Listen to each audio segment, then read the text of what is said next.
Hi, I'm Nina, and my son's an addict. This podcast, we're going to speak about how to find your way out of denial. So, I chose this to be the first podcast after my intro because, let's face it, it is really the most important thing you can do for yourself and your loved one.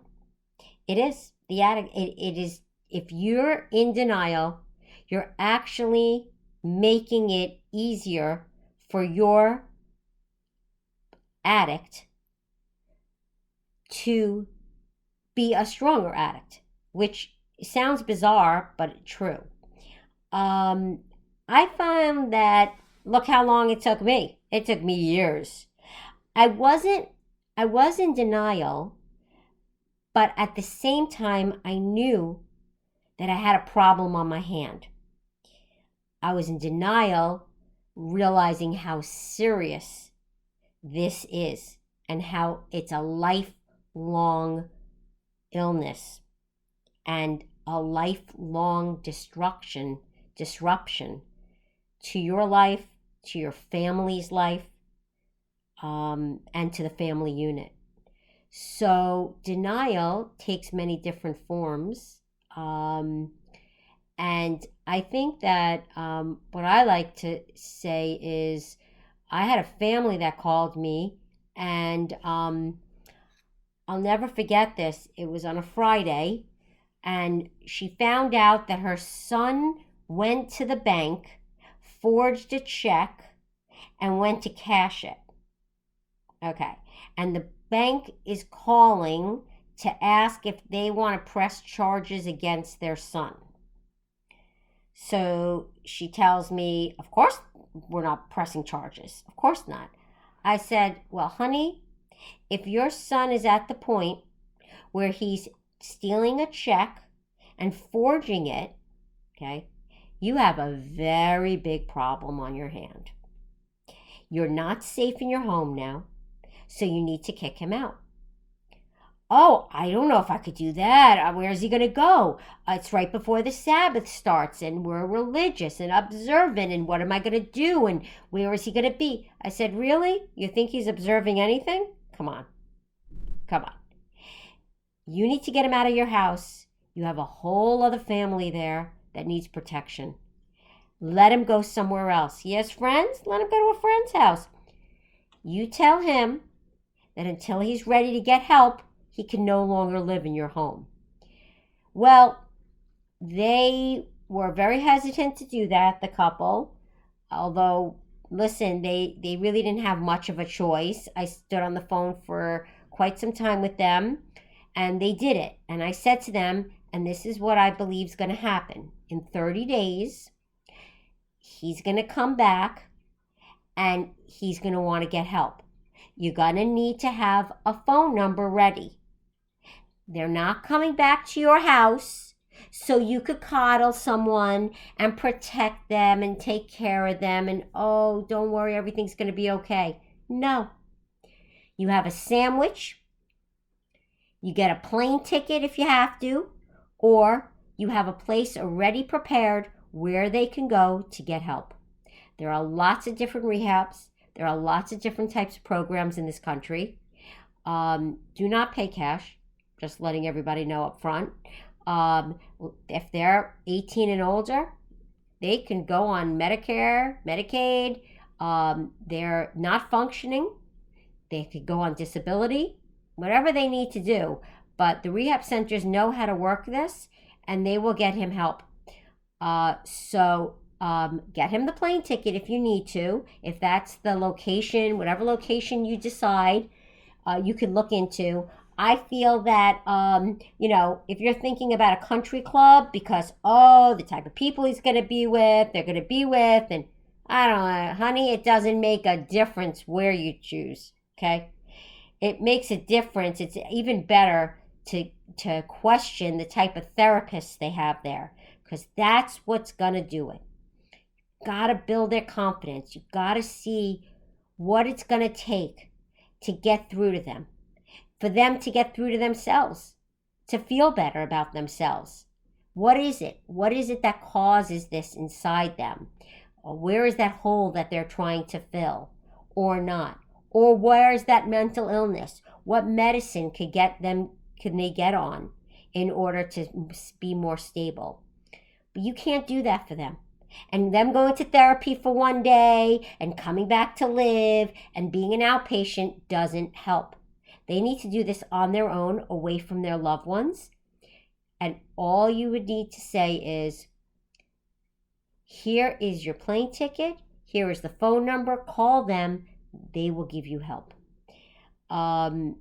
If you do the other route and start taking this person back into your home and into your life, you're in denial and you're thinking that, oh, he must have gotten better. No one's getting better after 30 days. No way, no how. This is a lifetime. And they've got to learn how to deal with it, and so do you. And the only way that's going to happen is that when they're ready and you're ready. And the only way you're ready is when you're not in denial. Like when I got out of denial and realized, oh my God, I'm not safe in my own home. Oh my God, my son is stealing money from me. Oh my God, look at him. I could tell. I'm finding drugs in his drawers. I don't even know what these pills are. I'm finding all kinds of stuff all over the place. This is not good. And when you're catching them in lies, why does someone have to lie? Right?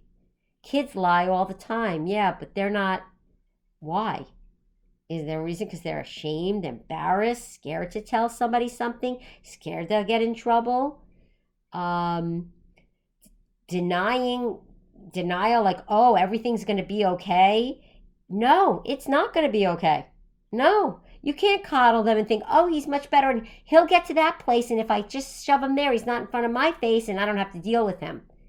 Well, that comes right back around again, because eventually you will be dealing with it, because the calls will come, and either he'll get kicked out of school, or you're paying for college when you shouldn't because you want it more than they do. I've been there. I thought he should have gone to Ivy League. He was smart enough. I even apologized to him when he got out of his second rehab and said, listen, I was wrong. I'm happier for you just to be happy and wake up as a functioning person every day, not about where you went to school, or because I felt you should do that. You need to feel that way. And it shows you through our lives, when I look back and the things I wanted for someone, or I wanted it to be that way. That's not cool. That's not the way your child is. You can't expect your child to have the same values and have the same morals and want to go to the same types of camps you went to, or want to have a childhood similar to the way you had a childhood, or want to be treated the way you want to treat them. Everything is different. Everyone is different. No two people are alike. And, Parenting 101 does not give us that, but it can open our eyes to things that we acknowledge that we should see signs, like danger, like withdrawal from friends, like irate behavior, crying often, not being able to get out of bed, seeing that he's, hanging out with the wrong kind of crowd. Those are all things that you should be wide open for. And denial is when you don't think it's a big deal. You don't think it's a big deal that they're sneaking out of the house in the middle of the night, or they're smoking pot in the car, knowing that if a cop drives by, they would get arrested. Maybe not today's world, but back then, yes. And again, how do you know? How do you know when your kid's smoking too much pot or drinking too much alcohol? Well, I don't know. When you start seeing empty bottles of alcohol in your kids' rooms, you kind of think something's wrong, right? Yeah. And actually, they don't give a hoot, because they're actually leaving it out front for you to see, not even hiding it. When they start doing irate things like burning a desk in your house, like putting a flame to a wood desk, trying to carve some names in there, and the house starts smelling like it's burning, uh, yeah, that's a little bit of an issue. That's an impulsive type of thing, to not think that it's not a big deal.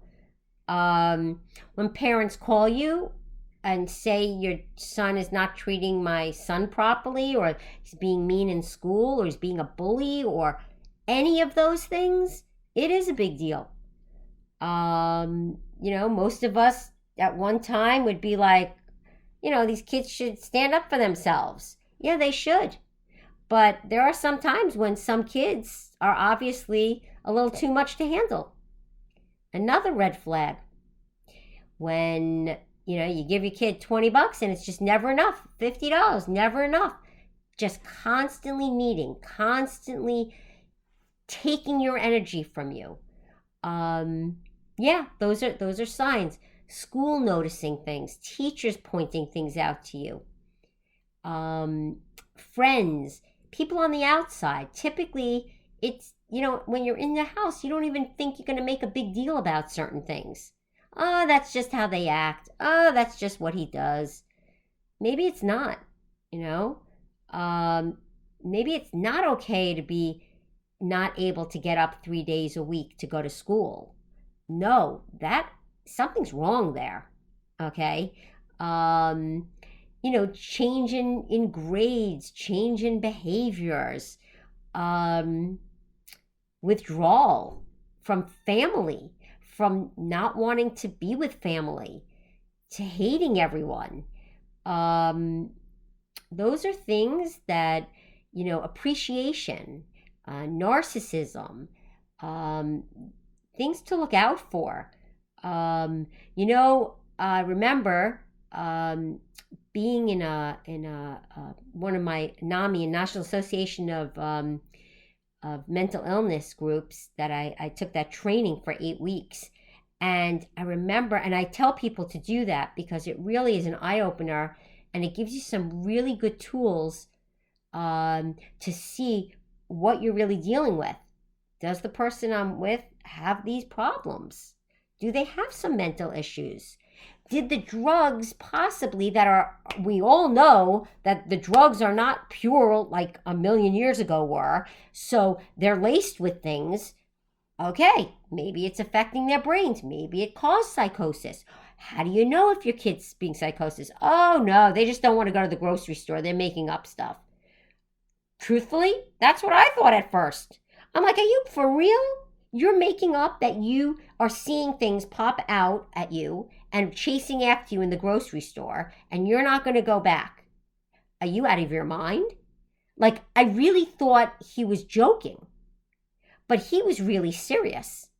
And that was one of the things that was brought up in this group with this national, with NAMI, their class. Every single person said the same thing about their kid and mentioned the grocery store, which was so interesting. They also mentioned, like, causing scenes, always causing causing a scene around themselves, uptight. You don't have to be easygoing. And look, plenty of kids have anxieties and all kinds of things.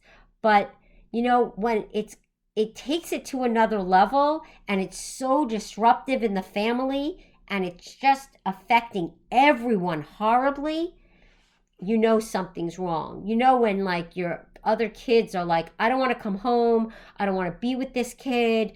I don't want to hang out with him. He's mental. He's got mental issues. I'm driving in the car with him and he tried to reach for the wheel. Yeah, those are problems. Those are dangerous problems. Impulsive and really not thinking about anybody else but themselves at that moment, which they don't really think that much about their own selves. So imagine how much damage they could do to everybody else. It's really hard to say how to get out of denial, or how to get your spouse or significant other or your relatives out of denial, acting like, no, you're making a big deal about this. No, they're fine. No, they don't really have a problem. Well, it doesn't take long until someone's pills are stolen, or they get arrested, or they run out of the house and leave for a week or two at a time, start bad mouthing you, behind your back. There are a lot of things that will bring that up to you. Maybe even going to a class, to Al-Anon class. What I think so great about those, and what was great for me, was like, hearing about when the kid was coming out of jail, and the father had been there, wanted to go and be there for them when they got out, so he could set her up. Where is she going to live, and how is she going to get a job, and how is she going to work? Well, that sounds like a real good parent. I would have wanted to do the exact same thing. But that parent was in denial, because by doing that, this person has to get on. They figured out how to get into jail. Then they figured out how to get out of jail. They're very resourceful. They're going to need to figure out how to live their life, which is something you can't do for them. And masking it or cushioning it just makes it take longer and much harder for them to get to that place. I've learned it. I remember I'm listening to this group, and this one's talking about, all I was thinking about is what car to get my kid. And now, this is all a disaster. It wasn't their fault. They just wanted to be there for their kids. They wanted to work hard and give their kids things. They wanted them to have an easier life. But that kid in particular couldn't handle it because they're not themselves, because they don't know how to handle themselves, because they have their own issues and they're not being addressed. And again, the denial is acting like, it's just going to go away. I can't get him into therapy. So, that's why, like, you hear about all these things that happen. It's not the parents. When you get to a certain age, you know what I had to do just to get my kid into rehab after he turned 18? It was a disaster. Do you know, once I even thought about sending a cake for his birthday? I look back now, I'm like, what the hell was I thinking? Literally a birthday cake. I called them and asked them. And they said, we really don't think that's a good idea. You don't think I was in denial? Oh my God. I kept thinking, I guess, all these years, like, okay, you get your kid to one place. It's kind of like you take the right steps and then everything should work out. But that's just not how it is with this type of situation, unfortunately. It is a lifelong situation. It's a process. And that's where that denial is. It's a denial thinking that, I think this is going to go away soon. Oh, no, we could get him help. No, I think he's doing much better. He seems much better. He seemed very happy yesterday. Oh, yesterday he seemed happy. Oh, okay. What about tomorrow when you say no? Okay, then see how happy he is. Or you disagree with them. That's another thing. So I'd have to say that you need to look at your situation and see if you're scared, if you're scared to be in your home, if you feel like this person has taken over your life, if they've taken all your joy away from anything that your families has experienced or trying to experience, they make it about them, always cause drama, big drama, to make everything so uncomfortable. Says things impulsively, nasty. Those are very, very big signs. And I think one of the biggest things is, people used to say, the Al-Anon groups. And I do believe for a while there, I really do believe it was great. You just sit there and listen, and you hear people's stories, and Some are like yours, some aren't. It just depends on where you're at in your stage. But denial stage lasts a long time. And if you get to that Al Anon group, you're pretty much at a denial stage. You don't know how bad your situation really is at that point, but you're out of denial. You're definitely in, okay, I've got a problem in my household. I don't know what to do. I need help. It makes me feel better to know that there are other people out there experiencing the exact same thing and what to do. Denial is, he just doesn't feel like he doesn't like family events. He doesn't feel like being with everyone. He doesn't like social settings. He kind of, he's comfortable in the house. He really doesn't have, a schedule, but he really doesn't have, get up in the morning and have like a purpose, but he does do things around the house, and he really does help us out a lot. Really all those things. Okay. You don't need to say these things to make yourself feel better. Outsiders know exactly what's going on. Unfortunately, when you're in this situation, they can see it flat out. It's sad. It could be very lonely at times. But I think that denial stage is really the loneliest stage, because when you get to the place where you can admit and not be embarrassed that I've got a problem. My son is a problem. My kid is a problem. And I don't know if it's mental. I don't know if it's drug related, but it's gambling, and then it's food, and then it's alcohol, and then it's street drugs, and then it's hallucinating. It could be a million things. It could be all of those, one of them, if you're lucky.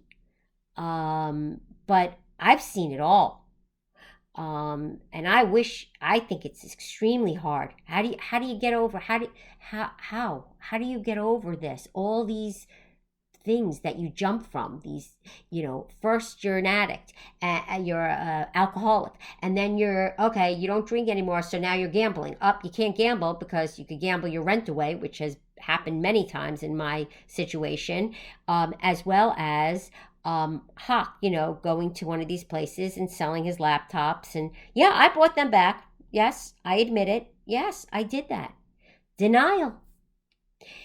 Thinking that, okay, I get it back, he won't do it again. No, he did it again. He did it. I think it just takes, to get out of the denial stage, it takes a really strong person to say, I've had enough. And you're willing to give up.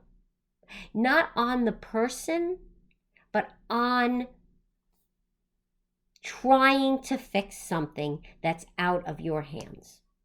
And I think when you get to that place and know that you can't fix it, you're out of the denial stage. And so I think that one of the biggest things to do in this stage is, even if you're having second thoughts and you're like, oh, please, this doesn't sound like me, and I'm not like that, and my family member's not like that, and well, that's okay. Maybe go to a class. Maybe go online and listen to an Al-Anon meeting, or, Google some things about mental illness, side effects, signs, things that, physical signs that your kids are showing, or behavioral signs. And then that might start you realizing there's a problem, because what happens is you'll get out of that denial situation very quickly once they hit their first rehab, once they steal enough to make an impact, or get arrested, or if you're one of those people, I was always like, oh, I'm waiting for the call. It's going to come from a cop one day somewhere. When? It's bound to happen. he's bound to get irate or upset, very hostile. Um, so these are all things that you can look for. And then when it does happen, either sign up online with a great therapist to just listen to you, someone that either worked at a rehab, understands addicts, and talk to them about the things you've been through. You see, the denial part is that then that kind of makes us feel like, ooh, we did something wrong. If we deny it, then we couldn't have done anything wrong. We can't blame ourselves. But when you start getting out of the denial stage, you start realizing, as much as you don't want to blame yourself, you start taking responsibilities for things and your actions and the way you handle things. And you look back and years later say, oh my God, I could have done this so differently. I had a guy come to our house about a couple of months ago, maybe 6 months ago, over COVID. Can't remember when it was. But the guy says to me, starts talking to me about his daughter and how, she's just a mess and all the things he goes through, and she's just constantly causing problems, and how, he keeps moving her to one place to another, and she refuses to go for any kind of help, and she if he doesn't give her money, then she'll never talk to him, and he doesn't want that. He lost his wife, then he's alone, and he doesn't have a lot of family. I get all that. And I said to him, and he said, he sees it straight in front of him. It's a cycle. He sees the cycle in front of him. And he doesn't know how to get off that cycle. And the only way you get off that cycle is to stop, dead in your tracks, and say, no, I will not support this behavior. I will not give you money to do the wrong things. I will not give you money knowing in my brain you're going to do the wrong thing with it, even though you claim you're not going to. You can't believe a word. It's so funny. I always hear stories about when kids are on planes going to rehabs and their parents get their tickets and their luggage is too heavy, or they have an extra suitcase, or whatever it might be.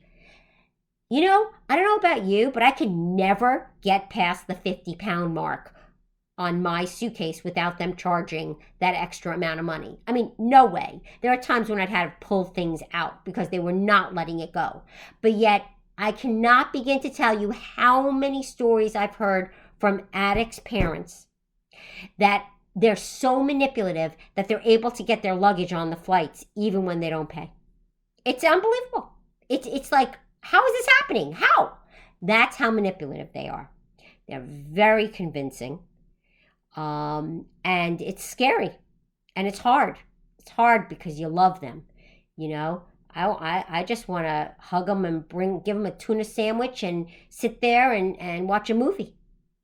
But that's not happening. And, at this point, it's when you get out of the denial stage, it's very hard to forget. It's very hard to forget the pain and the behavior that's really impacted your life in many ways, and the people around you, the siblings, they're incredibly impacted, and it's very hard on a family unit, and it actually destroys the unit, and you just hope that it comes back.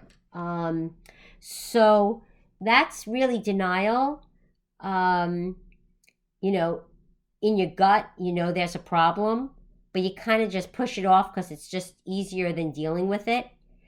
And until eventually that denial leads into, admitting that there's a problem because it gets that serious to the point where you're in danger or someone around you's in danger. You start finding, like I said, them doing things like, lighting a match to make a mark in a desk, a wood desk, doing impulsive things, doing things without thinking about the consequences or anyone around them, that's a clear sign as well. But what's the first thing you do when you get to that place where you've had enough and you realize, wow, this is bad? You go get help, just like everybody else, because you're going to need it. You're going to need the strength. You're going to need the comfort of knowing that you're not alone. And this is a lifetime event. It sucks. It really does. Because you're always told you take these steps, you do these things right, and then that's your outcome. But it's not like that with this disease. Not like that with mental illness. It's not like that with addiction, gambling, or any of these things. Because it all depends on the person that has this issue, has this illness. And until they're able to get to that place and even stay in that place for so many years. And typically they say that they don't take care of themselves, so they do have heart failure and all these other things, complications, medical complications that come with this because they've mistreated their bodies for so long, for so many years, and some just can't hold on anymore. Like I said, I was definitely in denial before my first rehab stunt for my son, and it didn't take long to realize that when that therapist was honest and said flat out what I needed to hear, that it's a lifetime event, and it doesn't have to be that way in your life because it's not your story, it's theirs. And I know, wow, I already feel like I lost a son. I really do. I'm completely in mourning stage of my son, because you get to a point after 14 years,